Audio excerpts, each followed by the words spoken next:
Get Warrior Tough. Mental Training 101 with Andrew Wittman and Dutch Coleman. And now back to Andrew and Dutch. Dutch. I love the Dutch button. All right, we're back in the saddle. You can get a hold of Dutch. at the Dutch Coleman on the Twitter. I'm at Warrior Tough PhD. Use the hashtag Get Warrior Tough. I'm happy, Dutch. Are you happy? Because I'm happy, man. I stay happy. It's hard not to be happier when I'm around you, man. I tell you what, life is good, and when you build your life a certain way, people can't steal your joy. People can't touch your happiness. I mean, when you build that fortress of happiness around you, and it's possible for everyone, no matter what you're in, no matter what you're dealing with, no matter what circumstances you're in, you've gone through, you're going through, you foresee coming. You can build that fortress of happiness around you, that wall of happiness that protects you, and no one can steal that. No one can touch it. It's very possible, no matter who you are and where you are. It's building a stronghold. All right, so where we left off, we're on number 6 of these behaviors, this process of building enduring happiness, which we call fulfillment, coupled with, equal to success, not one without the other. Again, that was last show, Pursuit of Happiness. You could see we kind of discussed how you could have one without the other. We're trying to put the two together because this is the sweet spot of life, right? So number six of these behaviors is that happy, long-term enduring, happy, successful, fulfilled people do not dwell on problems. Say that again. They do not dwell on problems. They focus their attention and their emotional state on solutions. In the Warrior Tough part, we just call it keep working the problem. You keep working the problem. So, and I give the example, and this is like how we were trained when I was just a young buck in the Marine Corps. If your primary weapon system, which your M4 now, the carbine, if that jams or goes down in a firefight, you don't just throw it on the ground and say, well, that's it, it's over, and look, this stupid weapon doesn't work, and I can't believe they gave us this, government contract, it goes to the lowest bidder, that's the equipment we got, it's the worst stuff ever, unbelievable, this guy, and on and next thing you know, boom, you're dead, you got shot. No, what you do is you sling that weapon and you go to your secondary. If you can't clear it, if you do your immediate action drill, then you clear. You keep working the problem. You don't focus on the problem. You focus on the solution. Now, did you say there were no problems? Listen, man, there is never no problems. There you go. If there's no problems, you are dead. Because that's what people think. They think when people don't focus on problems that they're saying there are no problems. We're saying, no, there are problems. There are going to be problems. The kids don't dwell on the problems. Don't focus on the problems. Focus on the solution. Be consumed by the problems. Yes. So we never said problems won't be there. We never said you won't have a problem. We never said there won't be trials and tribulations. We never said that. But we don't dwell on problems. We focus on solutions. And you can't focus on solutions if there aren't any problems. No, and I'll tell you this, man. There's an old saying called glorying in tribulations, right? And I was growing up, people were like, oh, you got to glory in your tribulations. Old-timey folks said that, right? And I'm like, what are you talking about? Listen, when you overcome some stuff, when you have, I call it telling war stories, right? Man, you'd be like, you've been through, and it cracked me up because my oldest son, Drew, he's down at the Citadel, and this is knob year this year, his freshman. And everybody that came before him, well, you're not having a real knob year. Back in the old Corps, I'm like, this reminds me of this story in the Marine Corps, right?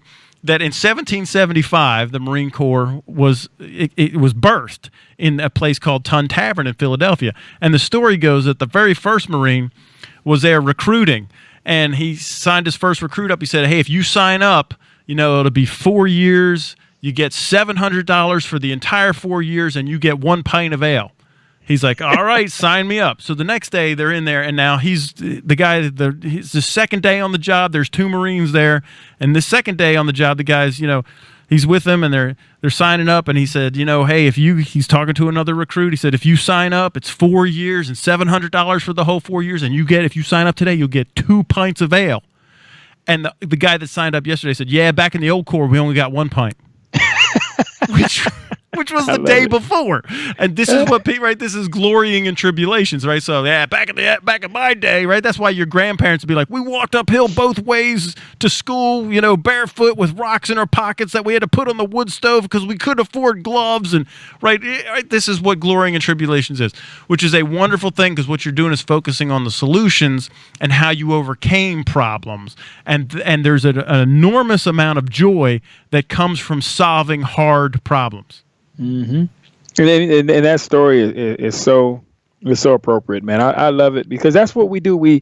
A lot of people were focused on the fact that they were getting that one bottle of water and not getting that one bottle of ale, pint of ale. Yeah, instead of two. And not focus on the power in what you just said. The power that exists in receiving it the way the old Marine did, the one day old Marine did. Yeah, one day. Yeah, because back in the old Corps yesterday. And there's power. There's power in that. Yes. You got to find that power and you got to use it to your advantage. But there's power there. But again, you got to want it. You got to dare to be different. I mean, there's so many reasons and ways to be successful, but you have to go get them. You have to find it. You have to do it. And again, going back to you got to want to swim upstream. Take a chance. Yeah, I'm looking for the hardest problem. In fact, when I go in anywhere, this has been the secret to my success, whatever success that I do have, right? And I've had a really cool life, and I've done some really cool things, right? Just look at my bio. But the reason I could do all that at such a young age is because I would just come in and say, "Give me your hardest thing. Give me the hardest problem that nobody else wants to touch, and I'll just fix it."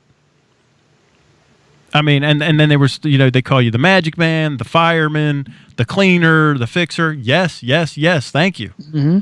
I'll do the thing that nobody else wants to do, and you'll rocket right up the chain. And you know what? Your happiness levels go up, up, up because you're fixing huge problems. And you're like, you could take great fulfillment and satisfaction in fixing a huge problem, Dutch. Oh yeah, and the better you become at that, the smaller your problems are. Because think about this: the bigger problems you solve, the next problem isn't as big as the last one was. They get smaller because with that becomes more confidence. Because if I solve a huge problem, then the next huge problem is not so huge because I just solved a huge problem. I already did it before. I already know I can do it. I've already done it. It becomes normal. Huge problems become normal, which normal is no longer huge. It's like it's normal now. Yep. And so you're stripping those huge problems of any power because you're going right at them. You're attacking them and you're solving them and you're on to the next one. So, that's the beauty of that.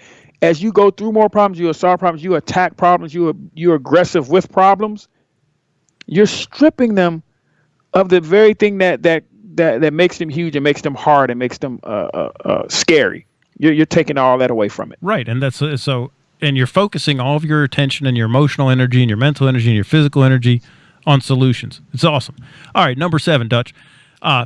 Hugely long-term, enduring, happy, successful, and fulfilled people. What they do, this is I've seen this so many times. It's hard for people to do this. It's so hard for people to do this, is to celebrate other people's successes. They celebrate other people's successes. Yeah. Now, I want to give a sports example, Dutch. Mm-hmm. Can I give a sports example? Absolutely. Okay. You and I kind of talked about this last week. We said that Aaron Rodgers is probably the most naturally talented quarterback ever, but Tom Brady is recognized as the greatest of all time. He's a process guy. This week I saw Tom Brady's quote was, "I love watching Aaron Rodgers play. He's so fun to watch play. In fact, I find myself stopping and watching no matter whenever he's playing." So instead of a rivalry that this guy's, because this guy's getting better press than me, or they said that good, what they're doing is celebrating each other's successes. Mm-hmm. Mm-hmm. Now, even though they could find themselves in direct competition, absolutely, they still respect each other's successes and celebrate them. Right, and my reason for success is more tied to me than it is to him. Thank you. My process is about me. It's not about him, so I can be happy for him. I can be happy with every touchdown he throws, even if it's against me, because I know it's my turn and I'm going to throw some touchdowns. And I understand and I respect the process. I respect what he does. And so there's power. It's power in the, and people, as as you said earlier, it's very hard that's a very hard thing for people to do, to celebrate the successes of others, because the first thing they do is envision their lack of success because of their success. Well, that means I'm not being successful, or not being as successful.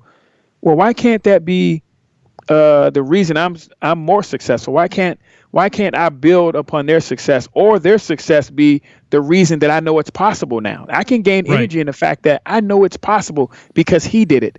That's one reason I can do it.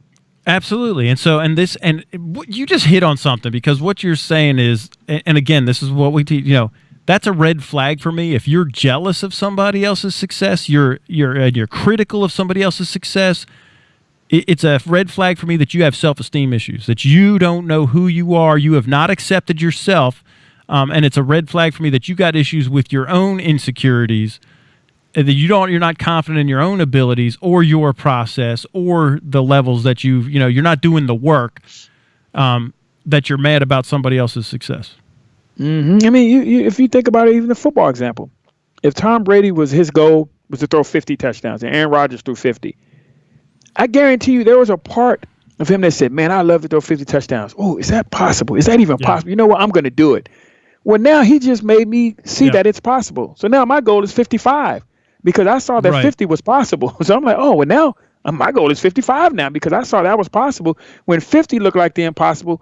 Now I'm going with, I recalculated. I'm going with 55. Thank you, Aaron Rodgers. So, when you have that sort of attitude and you're not salty and you're not negative and you can't, look at things a certain way, then that's a red flag for me as well. Yeah. So and I know we're up on the break, so don't hit that next one yet. All right. Got about 30 seconds left, so don't hit the next one. Okay. So, but I'll just say this, man, and this is really hard for some people, and I see it even in the national spotlight when we're arguing over crowd sizes and who's more popular. Like, dude, why do we have to hate somebody because we love somebody else? And why, if you can't celebrate someone else's success and celebrate yours, and they don't have to be the same, and we don't have to measure each other's successes, let's just be loving and enjoy that everybody's having success and happiness, or everybody has the opportunity to be successful and to be happy and fulfilled. Is that work? Amen, brother. All right. You're listening to the Get Warrior Tough radio show with Dutch and Andrew, and we'll be right back.